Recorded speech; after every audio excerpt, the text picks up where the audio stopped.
Hi, ഇന്നൊരു പഴംപൊരിൻ്റെ റെസിപ്പിയാണ്.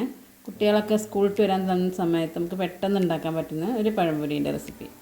അതിനായിട്ട് ഒരു ബൗൾക്ക് കുറച്ച് മൈദ ഇട്ട് കൊടുക്കാം, കുറച്ച് കടലമാവ് ഇട്ട് കൊടുക്കാം, പിന്നെ കുറച്ച് നമുക്ക് അരിപ്പൊടി നമുക്ക് ക്രിസ്പ് കിട്ടാൻ വേണ്ടിയിട്ടാണ് പിന്നെ കുറച്ച് മഞ്ഞൾപ്പൊടി ഇട്ട് കൊടുക്കാം, പിന്നെ ഒരു സ്പൂണ് പഞ്ചസാര പഴം പഴുത്തതാണെങ്കിൽ പഞ്ചസാര കുറച്ച് മതി, പിന്നെ കുറച്ച് ഉപ്പ്, പിന്നെ കുറച്ച് ബേക്കിംഗ് സോഡ. എന്നിട്ട് നമുക്ക് നന്നായിട്ട് ഇതൊന്ന് മിക്സ് ചെയ്ത് കൊടുക്കാം.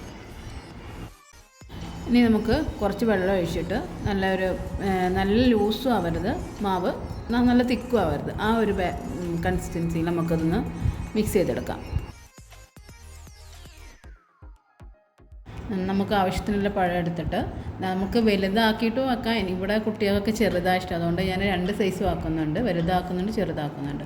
എന്നിട്ട് മാവിൽ മുക്കിയിട്ട് നമുക്കൊന്ന് പൊരിച്ചെടുക്കാം.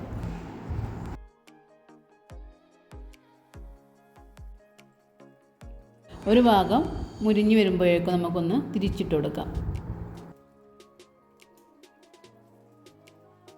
2 സൈഡും ബ്രൗൺ കളറാകുമ്പോഴൊക്കെ നമുക്ക് പാത്രത്തേക്ക് കോരി മാറ്റാം.